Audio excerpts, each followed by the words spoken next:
හයි guys අදත් මගේ චැනල එකතුන වාලව සාදරයෙන් පිළිගන්න. එහෙනම් සස්ක්‍රයිප් කරල නැතිය සස්ක්‍රයිප් කරන්න අපි යමු වීඩියෝකට.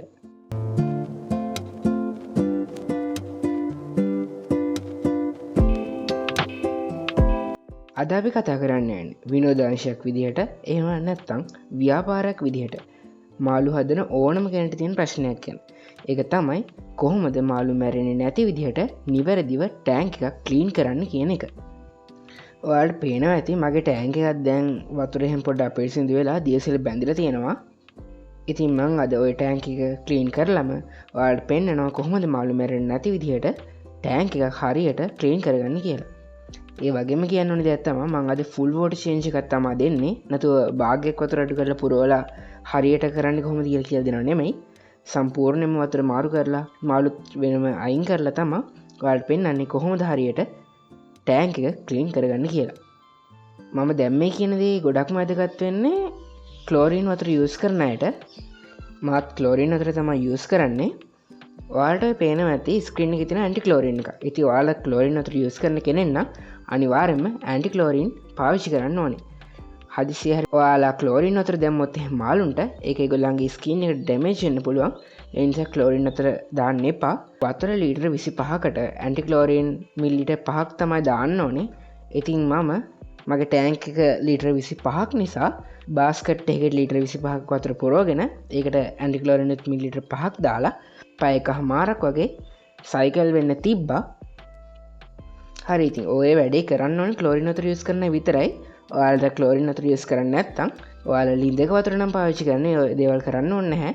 හරි දැන් අපිට තියෙන්නේ ඊළඟ ස්ටෙප් එක යන්න. ඔයාලට පළවෙනි ස්ටෙප් එක කරන්න ඕනේ වෙන්නේ ක්ලෝරීන් වතුර තියෙනවා විතරයි.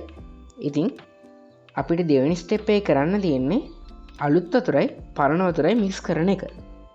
මේක සාමාන්‍යයෙන් අනුපාතයකට තමයි කරන්නේ.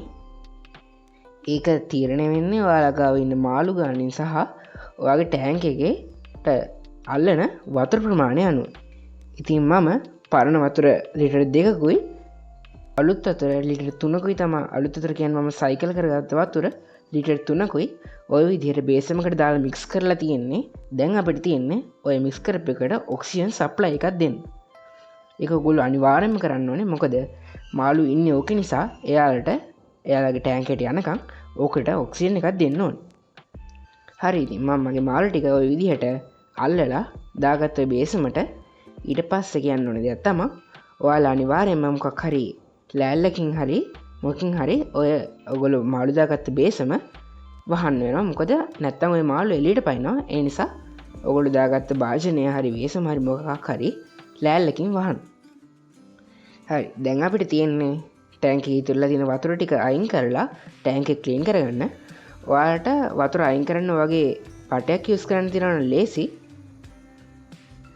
එතකොට ටෑන්ක් එක යට තියෙන ජරාව උනත් ඒකෙන් ගන්න පුළුවන්. ඒ නිසා ඔයගේ බටයක් යූස් කරනවා නම් ගොඩක් හොඳයි. හරි දැන් ඉතින් මම වතුර ටික ඔක්කොම අයින් කරලා ඉවරයි. මම ග්ලාස් එක අතුල්ලන්න යූස් කරලා තියෙන නයිලොන් වලින් හදපු පොඩි කොස්සක්. ඔයාලට ප්ලාස්ටික් බඩු කඩ වලින් වගේ ඔයගේ කොස්සක් ගන්න පුළුවන්. ඊළඟට කියන්න ඕන දෙයක් තමයි ගොඩක් අය තියෙන ප්‍රශ්නයක් තමයි ඔය ටෑන්ක් එකේ මුළු ඒ කියන්නේ සිලිකන් ගාලන තියෙන ඒවා කොහොමද දියසෙල බඳිනවම යවන්නේ කියන එක. මම ඒකට යූස් කරන්නේ ටූත් බ්‍රෂ් එක. ටූත් බ්‍රෂ් එක යූස් කරලා අපිට පුළුවන් ඔය මුළු ටික හොඳට ක්ලීන් කරගන්න. ඒක හරිම ලේසි. ඒ කියන්නේ නයිලොන් කොස්සින් වගේ අතුල්නට වඩා ටූත් බ්‍රෂින් කරන එක පට්ටම ලේසි. ඔයාලා try කරලා බලන්න. හරි ඉතින් මම දැන් ටෑන්ක් එක නයිලොන් කොස්සින් හොඳට ක්ලීන් කරලා තියෙන්නේ. ඔයාලට පේනවා ඇති මම ටෑන්ක් එකේ තිබු ෆිල්ටර් එක ඊට පස්සේ ප්ලාන්ට්ස් එක ස්ටෝන්ස් ඩිෆ්ෆුඩ් ඔක්කොම ටික අයින් කරලා තියෙන්නේ. දැන් ඉතින් තියෙන්නේ වතුර පුරවන්න තමයි. හරි ගයිස් ඉතින් මම දැන් ඔයාලට පේනවා වගේ වතුර පුරවලා තමයි තියෙන්නේ. ඉතින් ඔයාලට පේනවා ඇති වතුර පොඩ්ඩක්වත් අපිරිසිදු වෙලාවත් බ්ලර් වෙලාවත් නැහැ. තනිකර පැහැදිලි වතුරමයි තියෙන්නේ. ඉතින් ඔයාලත් මේ විදිහට ටෑන්ක් එකේ වෝටර් චේන්ජ් දුන්නොත් කිසිම අපැහැදිලීමක් නැතුව වතුර ක්ලීන් එකේ තියාගන්න පුළුවන්. හරි දැන් අපිට තියෙන රිෆුඩ් එකයි අනිත් ස්ටෝන්ස් ටිකයි දාගන්න. හරි ඉතින් මම දැන් ෆිල්ටර් එකයි ඔක්කොම ටික දාගෙන තියෙන්නේ. ඔයාලට පේනවා ඇති ටෑන්ක් එක හොඳට තියෙනවා. ඊට පස්සේ තියෙන්නේ ඔයාලට ඇක්වේරියම් සෝල්ට් සහ මෙතනින් බ්ලූ දාලා පොඩ්ඩක් ෆිල්ටර් එකත් ඔන් කරලා ටෑන්ක් එක සයිකල් වෙන්න තියන්න. දැන් අලුත් වතුරනේ තියෙන්නේ. ඉතින් ෆිල්ටර් එකට ඒවා යොදාගෙන සයිකල් වෙන්න තියන්න ඕනේ. ඉතින් ඔයාලට කියන්න ඕනේ අනිවාර්යෙන්ම ඔයාලා ටෑන්ක් එක ක්ලීන් කරලා පස්සේ වොටර් චේන්ජ් එකක් ෆුල් එකක් දුන්නත් හාෆ් එකක් දුන්නත් අනිවාර්යෙන්ම ඇක්වේරියම් සෝල්ට් එක මෙතනින් බ්ලූයි දාන්න. ඒක මාළුන්ට ගොඩක් හොඳයි. ඒගොල්ලන්ට තියෙන ලෙඩ ඊට පස්සේ ටෑන්ක් එකේ තියෙන විස බීජ ඔක්කොම ටික අයින් වෙනවා. ඒ නිසා අනිවාර්යෙන්ම ඔය දෙක දාන්න අමතක කරන්න එපා. හරි ඊට පස්සේ තියෙන්නේ අපිට ওই විදිහට තියෙන ටෑන්ක් එක ෆිල්ටර් එකත් ඔන් කරලා සයිකල් වෙන්න තියන්න. මං විනාඩි 10ක් විතර තිබ්බා. ඊට පස්සේ තියෙන අපිට ඇක්ලිමේට් කරලා අපේ මාළු ටික දාගන්න. සාමාන්‍යයෙන් විනාඩි 10ක් 15ක් වගේ ඇක්ලිමේට් කරාම ඇති මාළු ටික. හරි ඉතින් ඔයාලට පේනා වගේම මම ටෑන්ක් එකට දාගත්ත මගේ මාළු ටික වතුරවත් කිසි අවුලක් නැහැ. ඒ වගේම කිසි මාළුවෙක් මැරුණෙත් නැහැ.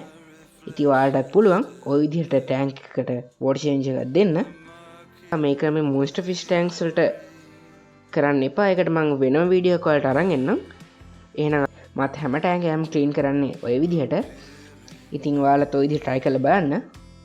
මොකක් හරි ප්‍රශ්නයක් තිබ්බොත් කමෙන්ට් කරන්න. මම අනිවාර්යෙන් ඒකට රිප්ලයි කරන්නම්. හරි ඉතින් මං අද වීඩියෝ එකෙන් කිව්වේ කොහොමද හරි ටෑන්ක් එකක් ක්ලීන් කරන්නේ ෆුල් වොටර් චේන්ජ් එකක් දෙන්න කියලා. අද වීඩියෝ එකෙන් අපිට කතා කරන්න තියෙන ඔච්චරයි. ඔයාලට මේ වීඩියෝ එක වටිනවා කියලා හිතනවා නම් ලයික් කරන්න. channel එක subscribe කරපු නැති කෙනෙක් නම් අනිවාර්යයෙන්ම subscribe කරන්න. හරි අපි එහෙනම් අලුත් වීඩියෝ එකකින් හමු. හැමෝටම good bye.